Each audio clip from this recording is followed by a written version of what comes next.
بسم الله الرحمن الرحيم أعوذ بالله من الشيطان الرجيم وقلنا من بعده لبني إسرائيل اسكنوا الأرض فإذا جاء وعد الآخرة جئنا بكم لفيفا صدق الله العظيم. Bapak Ibu jamaah sekalian dimuliakan Allah Subhanahu wa taala.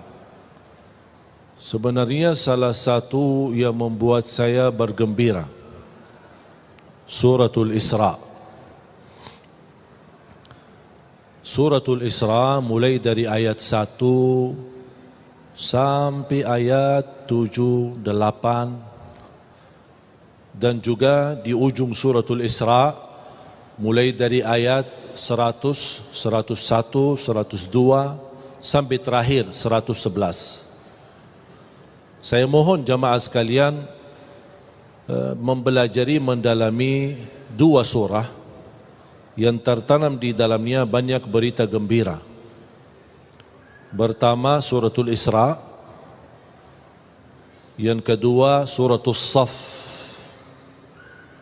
Suratul Saf, karena juga di Suratul Saf Allah menceritakan A'udzu billahi minasy syaithanir rajim yuriduna liyutfi'u nurallahi biafwahihim wallahu mutimmu nurihi walau karihal kafirun هو الذي أرسل رسوله بالهدى ودين الحق ليظهره على الدين كله ولو كره المشركون. Allah Subhanahu wa taala memberikan jaminan seberapapun upaya mulut mereka, perjuangan mereka, kekuatan mereka untuk memadamkan cahaya Islam pasti akan gagal, dan Allah menyempurnakan cahaya Islam di muka bumi walaupun orang kafir membencinya. Jadi cerita di dalam Suratul Saf dan Suratul Isra, proses terwujud janji Allah memang keadaan yang terjadi di Palestina harus seperti itu. Karena Rasulullah sallallahu alaihi wasallam bersabda di hadis yang diriwayatkan Imam Ahmad dalam musnadnya, "La taqumus sa'ah hatta taqtatil al-yahud wal muslimun." Tidak akan terjadi hari kiamat sampai terjadi perang besar antara umat Islam dan Yahudi. Di mana tempat perang? Di situ, di Palestina. Bahkan sebagian ulama berkata Ardul Mahsyar Palestina, tempat nanti dibangkit oleh Allah seluruh manusia, berkumpul di satu tempat untuk dihisab hari kiamat. Itulah tanah suci Palestina, disebut Ardul Mahsyar. Makanya Palestina memiliki keistimewaan yang sangat besar.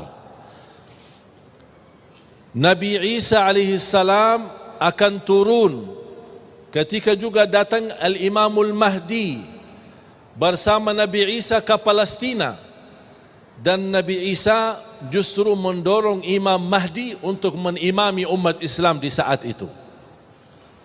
Karena Al-Imamul Mahdi adalah keturunan Nabi Muhammad SAW, bernama Muhammad ibnu Abdillah, sama dengan nama Nabi kita Nabi Muhammad ibnu Abdillah sallallahu alaihi wasallam. Berarti kalau akan terjadi perang besar, sampai kata Rasulullah SAW, hatta yakhtabi al-Yahudi, sampai orang Yahudi menyembunyikan dirinya, lari dari lapangan tamburan, takut menghadapi umat Islam, takut. Dia sembunyi di belakang pohon-pohon dan batu. Allah perintahkan pohon dan batu untuk berbicara.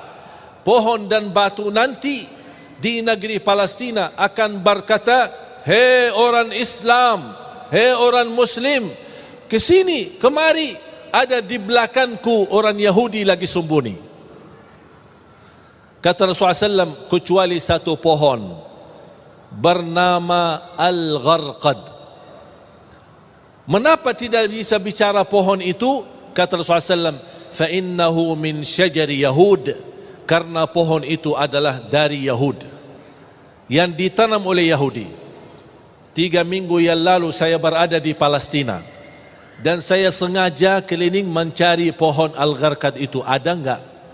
Ternyata ada, dan diberi perhatian oleh pemerintah Israel di sana, dan ditanam banyak. Oh, ternyata mereka tahu kebenaran Islam.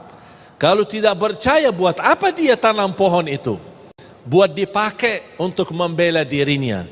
Dan tidak akan mungkin terjadi perang besar umat Islam menghadapi Yahudi kecuali kalau mereka semua terkumpul. Nanti di saat itu, kumpul dari negara mana? Datang berhijrah ke tanah suci Palestina. Memang ujiannya, penerbangannya apa? Diambil rumah kita, penerbangannya dikuasai masjid kita, penerbangannya dibunuh anak kita, itu semua penerbangan. Buat apa? Supaya mereka terkumpul di situ. Semua Yahudi dari seluruh dunia kumpul di sana. Kalau sudah terkumpul, tidak ada yang tersisa di luar, terjadilah perang besar. Karena umat Islam nanti akan mampu menghabiskan semua Yahudi. Tidak ada satu Yahudi pun yang akan hidup di muka bumi.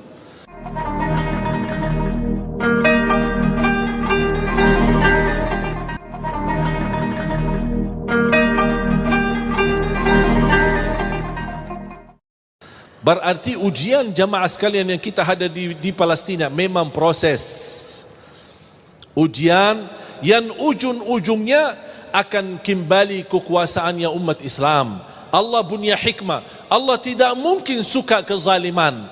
Allah tidak mungkin membiarkan pembunuhan dan tumpahan darah di mana-mana, apalagi tanah suci Palestina. Tapi Allah Subhanahu wa taala memiliki hikmah yang barangkali kita belum tahu. Tapi nanti di akhir zaman, dan itu tanda-tandanya sudah semakin dekat. Saya tidak bisa berkata 1 tahun atau 2 tahun. Tapi salah satu kemuliaan yang saya bisa merasakan kegembiraan dan kebahagiaan, khususnya masyarakat Indonesia sudah menilai positif dan menilai tanda yang sangat baik bagi rakyat Palestina. Rakyat Indonesia sudah bisa membanggakan dan mewakili umat Islam di seluruh dunia, membuat rakyat Palestina senang dan rakyat Palestina mau berjuang. Selama ini batah semangat karena tetangga lingkungan mereka, negeri Arab, tidak memberikan dukungan, apalagi pemerintah mereka. Tapi ternyata rakyat Indonesia mewakili umat Islam sedunia untuk memberikan perhatian dan perjuangan, membuat rakyat Palestina berterima kasih banyak kepada rakyat Indonesia. Dan ini menurut saya kemenangan yang sangat luar biasa yang kita dapatkan, yang tidak dirasakan oleh orang lain. Makanya kita harus bergembira, berbangga dan terus berjuang. Walaupun kita tidak berkesempatan bisa ke sana, tapi kita berjuang untuk mendoakan mereka, membantu mereka, upaya, daya, dana, segala kemampuan. Buat apa? Karena kita akan menjadi di hadapan Allah, perjuangan kita menjadi saksi baik untuk tanah suci Palestina. Tidak akan terlupa. Ketika saya ke sana, saya menyebutkan diri saya bukan dari Madinah, tapi saya sebut diri saya dari Indonesia. Langsung oleh orang masyarakat Palestina dan di Masjidil Aqsa, Masya Allah Indonesia, I like Indonesia, saya suka Indonesia. Kapan saya bisa ke Indonesia? Bahkan saya menemukan banyak anak-anak dan anak-anak yatim malah bisa berbahasa Indonesia. Saya tanya dari mana? Ini banyak orang Indonesia suka kemari. Saya bertanya sama dubes Indonesia yang berada di Jordan, Amman. Beliau berkata setiap tahun berkunjungan dari Indonesia ke Palestina 70.000. Saya bilang insya Allah ke depan jangankan 70.000, insya Allah 7 juta dari Indonesia akan berkunjung ke sana. Semakin kita sering ke sana ke tanah suci, itu yang akan membuat hati mereka bergetar dan ketakutan. Kita hanya bisa membela dan membantu mereka dengan kita silaturahim, kita doakan dan kita membantu. Semoga insyaAllah ini amalan kita semua menjadi saksi baik di hadapan Allah Subhanahu wa ta'ala. Pertanyaan untuk Syekh Ali, apa yang membuat Israel ingin sekali menguasai Palestina? Sebenarnya mereka memiliki, menurut saya, harapan yang palsu. Tapi itulah kepercayaan mereka. Mereka meyakini ada sebuah haikal di dalam atau di bawah kalangan Masjidul Aqsa. Dan mereka ingin menguasai dan membongkarkan supaya bisa terangkat. Dari situlah mereka memiliki kepercayaan. Padahal di dalam sejarah kenyataannya tidak ada sebenarnya. Cuman mereka hanya meyakinkan seperti ini, bahkan meyakinkan mereka adalah pemilik asli tanah suci Palestina. Itu yang alasannya disebut dalam At-Taurah. Padahal sebenarnya kalau kita kembali kepada asli At-Taurah, bahkan Al-Injil dan Al-Quran, tidak ada satu pun bukti mereka memiliki tanah suci Palestina. Baik, Syekh Ali, bisa dijelaskan nasab daripada Imam Mahdi? Yang sudah diceritakan oleh Rasulullah SAW. Ismuhu ka ismi wa ismu abihi ka ismu abi. Muhammad ibnu Abdullah. Berarti wahuwa min ahli baiti. Kata Rasulullah SAW, dia termasuk dari kalangan keluargaku, keturunanku. Bahkan Rasulullah SAW menyebutkan namanya sama dengan namaku Muhammad. Dan nama bapaknya sama dengan nama ayahku Abdullah. Berarti namanya Muhammad ibnu Abdullah dan keturunannya kembali kepada turunan keluarga Nabi Muhammad sallallahu alaihi wasallam. Itulah nasabnya yang sebagaimana dijelaskan. Untuk sedikit saya tambahkan masalah syahid yang disampaikan oleh Ustaz Abi Amir. Kita tidak bisa berkata si fulan tunjukkan dia syahid. Nah, Ustaz Agung syahid. Itu tidak bisa kita mengambil keputusan menunjukkan satu orang secara khusus dia sebagai syahid. Tapi yang mati di jalan Allah, yang membela agama, bahkan yang membela rumahnya, membela hartanya, membela keluarganya, kemudian dibunuh, di hukum Islam hukumnya mati syahid dan akan mendapatkan nilai sebagaimana nilai orang syahid. Sebagaimana kata Abi Amir, walaupun dia tidur di atas kasurnya. Makanya man lam yuhaddits nafsahu bil jihad mata mitatan jahiliyah. Barang siapa yang tidak berbicara diri ada keinginan untuk berjihad fi sabilillah, dia akan mati dalam keadaan jahiliyah. Makanya walaupun kita tidak punya kemampuan untuk berjihad, membela dan membantu mereka di sana, tapi di dalam jiwa dan hati kita ada keinginan. Kalau ada kesempatan saya mau. Saya jujur saja pas saya pulang ke Indonesia habis dari Palestina, baru keluar pengumuman ini, saya jujur menyesal. Ya Allah, kalau jubah saya masih ada di sana, bisa mati syahid ini. Masya Allah. Kayaknya cuma Allah memilih saya masih ada, terus dakwah dulu, nanti Iya, syahidnya belakangan. Jangan dulu ini. saya bagi-bagi ilmu kepada kita saya.